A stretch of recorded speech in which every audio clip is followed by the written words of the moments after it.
esse canal é para abençoar a sua vida e a vida de muitas outras pessoas. Então curte, compartilha, são trechos de ministrações da palavra de Deus para edificar a sua vida.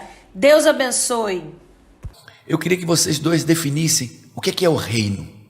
Então, eu acredito muito que o reino precisa ter um rei, como você falou, um exército precisa ter um general, não é verdade? Então, o que a gente vê hoje? A gente vê, às vezes você fala de um assunto que você não experimentou ele. Eu sempre costumo dizer que quando você fala de coisas que você não experimentou, você só multiplica a ignorância. Você precisa... Pode repetir essa, porque essa eu quero anotar. Essa eu quero anotar. Quando você ensina uma coisa que você não experimentou, você só multiplica a ignorância. Entende? Porque o reino de Deus, a Bíblia, né? A gente fala de tem que ler a Bíblia, tem que estudar a Bíblia.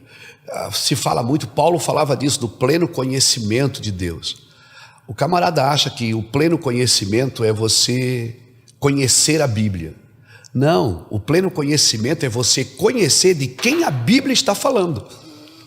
Uau. Conhecer o Deus da Bíblia, não é a Bíblia de Deus.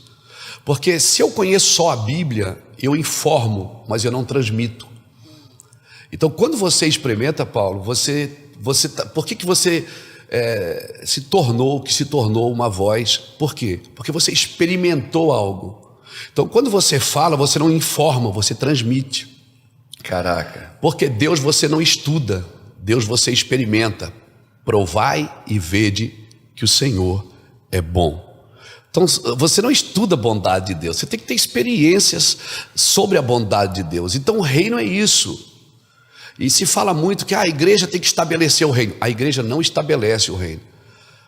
Nós manifestamos o reino na política, nos negócios, no esporte, no artístico e na igreja, né? Nós temos a cultura de ir na igreja, quando nós temos que ter a cultura de ser a igreja. Ser a igreja em todas as áreas da vida de uma sociedade, que eu acho que isso foi aonde você foi bem sucedido. Você conseguiu ser igreja fora da igreja, no coração das pessoas que fazem negócios.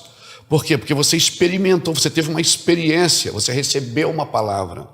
Você não disse, acordou de manhã, vou fazer isso, se der certo eu faço aquilo. Não, Deus não trabalha assim. Deus não tem plano B. Deus tem um plano original. E toda vez que eu saio do plano original, Deus cria um plano adicional para me trazer de volta para o plano original. Uau. Então, reino é isso. Então, se a igreja entender que todas as denominações, seja ela cristã, seja ela católica ou evangélica, porque Deus não aceitou Jesus e veio congregar na igreja evangélica, né? Deus ama o mundo e Ele amou o mundo. E o reino nada mais é do que a gente, como filhos de Deus, manifestar o reino de Deus aonde nós estamos. Manifestar o reino de Deus, para mim, o que é? É você permitir que Deus governe naquilo que você está fazendo. Uau. Então é isso. Muito bom. Paulo, quando você fala sobre muitos generais, né, ou pessoas que se enxergam como general, sem necessariamente ser, eu acho que a mesma dinâmica acontece em relação ao reino, né? Tem muita gente falando do reino sem necessariamente experimentar ou até fazer parte dele. O reino de Deus, ele se estabelece e ele governa através de paz, justiça e alegria. E a gente tem que entender que tem muita gente vendendo uma falsa paz, exercendo uma falsa justiça e achando que está vivendo algo que na verdade é uma falsa alegria. Olha que louco isso. Quando Deus diz que a paz que eu vos dou, eu não dou como o mundo dá, então significa que existe um tipo de paz que o mundo oferece. A riqueza que eu tenho para vocês, ela não acrescenta dores. Então, existem outros tipos de riqueza que acrescentam dores e vêm de uma fonte diferente do que a fonte de Deus. E por que eu estou falando isso?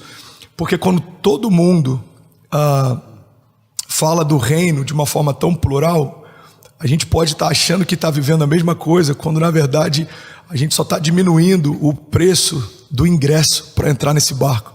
Explica de novo. Eu vou explicar. Quando a gente vê a história de Jonas, por exemplo, ele entrou num barco e provavelmente aquele ali tinha uma das passagens mais baratas, talvez por isso que ele entrou nele quando estava fugindo. Quando a gente vê a crise, a tempestade no meio daquele mar, o problema, a culpa não era só de Jonas, a culpa era do dono do barco, a passagem era barata demais para entrar nele. Então a gente tem que ter um entendimento que o reino, para você fazer parte dele, o preço é alto. Você precisa morrer para você, para nascer para Deus. Você precisa abrir mão das suas vontades para você poder se tornar quem Deus sempre quis que você fosse. Então, só pegando um gancho do que você falou sobre generais e sobre reino, tem muita gente achando que está acessando o evangelho e na verdade só está sendo melhorado. O evangelho não foi feito para melhorar você, o evangelho foi feito para matar você. Uau. Fala de novo isso. O evangelho não tem como propósito melhorar você, o evangelho tem como propósito matar você. Porque só quando morre quem você se tornou, pode nascer quem Deus sempre quis que você fosse. Tremendo isso. Então, quando todo mundo está falando sobre reino, me preocupa mais do que quando poucas pessoas falavam sobre. A grande verdade é que tem alguns tipos de discursos hoje que Jesus tem sido acrescentado como item acessório ou só para respaldar, que quanto mais esse discurso tem alcance, na verdade, maior é o estrago que é feito para o evangelho e para a igreja. Então tem pessoas que falam: pastor, eu gosto muito da sua mensagem, eu ouço muito também fulano, ciclano, e no meu interior o temor que me dá é: uau, eu não queria poder estar dentro desse mesmo rol, né?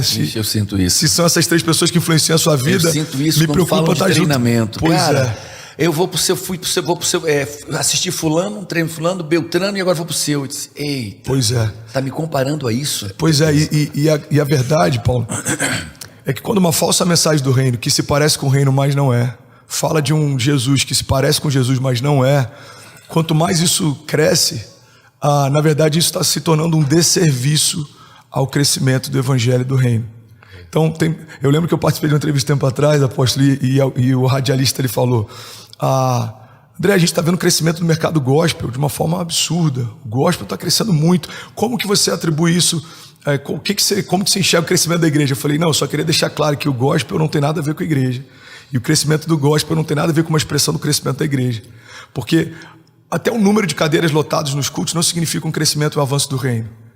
A gente tem que ter um entendimento que o reino avança quando filhos começam a acessar o lugar que deveriam acessar. Quando pessoas são transformadas, né? É isso. Quando é uma verdadeira conversão. Eu costumo dizer que se fala muito de avivamento, eu costumo dizer que avivamento não é a tampa voando, é o fundo caindo. Sim, muito bom. Você tem que... Muito bom. Você está falando de Jonas, uma frase que eu tenho usado assim, em alguns lugares que tem ministrado por conta disso. A gente não pode ter medo de jogar Jonas na água. Sim. Sabe? Assim, porque ele precisa, algumas pessoas... E nem de cobrar um preço alto para que ele possa entrar no mesmo barco. Exatamente. Né? Algumas pessoas precisam entender isso. Algumas pessoas, elas precisam perder alguns paradigmas para poder encontrar aquilo que Deus tem para elas. Né? Então, a igreja grande... ela não significa que ela é uma grande igreja. Sim. Né? Ela nem relevante. Ela é uma igreja grande, mas ela... Quando que a gente vive realmente os princípios de Deus? Quando há transformação ao meu redor. Eu costumo dizer que se você não se preocupa com a dor dos outros, você está mais doente do que eles. Né? Então, se você não se preocupa com a necessidade dos outros, você está mais miserável do que eles. Então, quando você chega no lugar, Jesus chegava no lugar e dizia assim: é chegado a vós o reino de Deus. E eles perguntavam: cadê teu reino? Mostra para nós. Ele disse: não é daqui. Mas Jesus chegava em um lugar para transformar o lugar. Cada vez que ele pisava o pé, ele estava ali para transformar. É chegado a vós o reino de Deus. Jesus, tanto é que ele chegou na terra e ele não abriu uma igreja, ele montou uma equipe. Né? Ele montou porque não adianta ter uma igreja cheia de gente vazia. Você precisa trabalhar na transformação. E por que tem pessoas que buscam a Deus, oram, estão orando sempre nos montes, nas suas campanhas de oração? Glória a Deus, tudo isso é válido, mas também estão sempre com a dificuldade, sempre devendo, sempre diz: pô, mas esse cara ora, esse cara busca a Deus, ele tem um coração bom, mas por que ele a vida dele não muda? A vida dele não muda.